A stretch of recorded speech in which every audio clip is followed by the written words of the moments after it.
Chhattisgarhi video देखने के लिए हमारे चैनल को सब्सक्राइब करें और दबाएं इस बेल आइकन को, ताकि हमारे वीडियो के नोटिफिकेशन आपके पास पहुंचे सबसे पहले।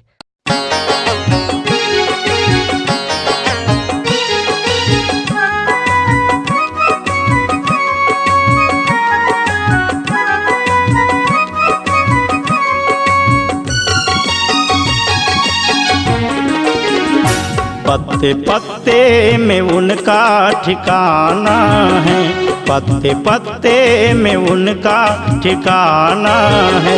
आँख वालों ने उनको पहचाना है, आँख वालों ने उनको पहचाना है। पत्ते पत्ते में उनका ठिकाना है, पत्ते पत्ते में उनका ठिकाना है।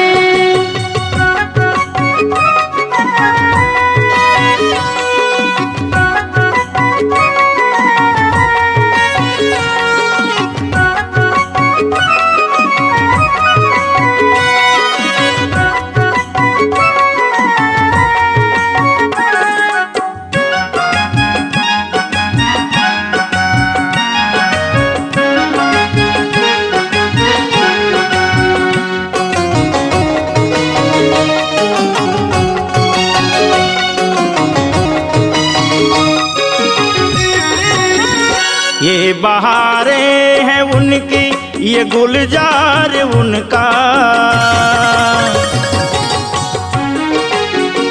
ये बहारें हैं उनकी, ये गुलजार उनका। ये जमी आसमां चांद सूरज है उनका। अरे नादान उनका सुहाना है, अरे नादान उनका सुहाना है। आँख वालों ने उनको पहचाना है, आँख वालों ने उनको पहचाना है। पत्ते पत्ते में उनका ठिकाना है, पत्ते पत्ते में उनका ठिकाना है।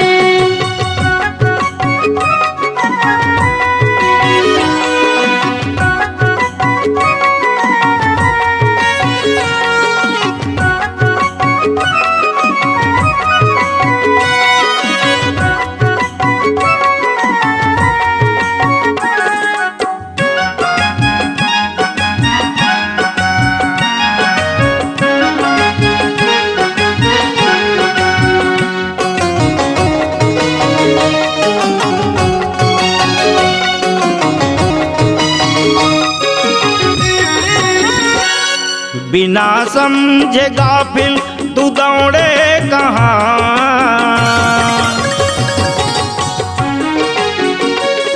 बिना समझे गाफिल तू दौड़े कहाँ। कुछ खबर ही नहीं वो मिलेंगे कहाँ।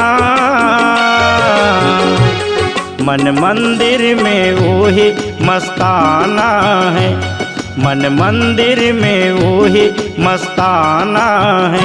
आँख वालों ने उनको पहचाना है, आँख वालों ने उनको पहचाना है।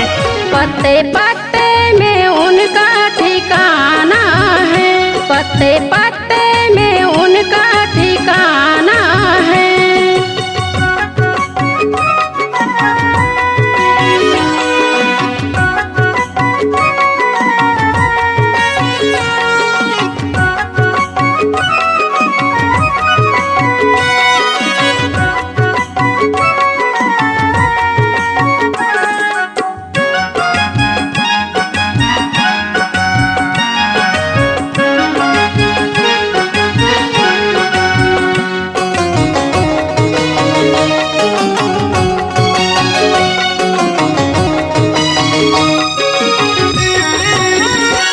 अरे बेजान बाहर न जाना नहीं,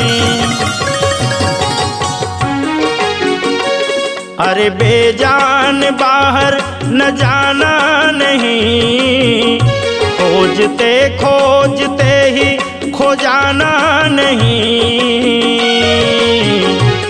सतगुरु को पाना बस पाना है, सतगुरु को पाना बस पाना है। आँख वालों ने उनको पहचाना है, आँख वालों ने उनको पहचाना है। पत्ते पत्ते में उनका ठिकाना है, पत्ते पत्ते में उनका ठिकाना है। आँख वालों ने उनको पहचाना है, आँख वालों ने उनको पहचाना है। पत्ते पत्ते में उनका ठिकाना है, पत्ते पत्ते में उनका ठिकाना है। पत्ते पत्ते में उनका ठिकाना है, पत्ते पत्ते में उनका ठिकाना है। अगर आप अपनी आवाज को एक नया आयाम देना चाहते हैं तो चले आइए मल्टी ट्रैक डिजिटल रिकॉर्डिंग के लिए संपर्क करें HK म्यूजिक कंपनी, कोटा डबरी, चांपा, छत्तीसगढ़। मोबाइल नंबर है 9329238487 और 8085380339।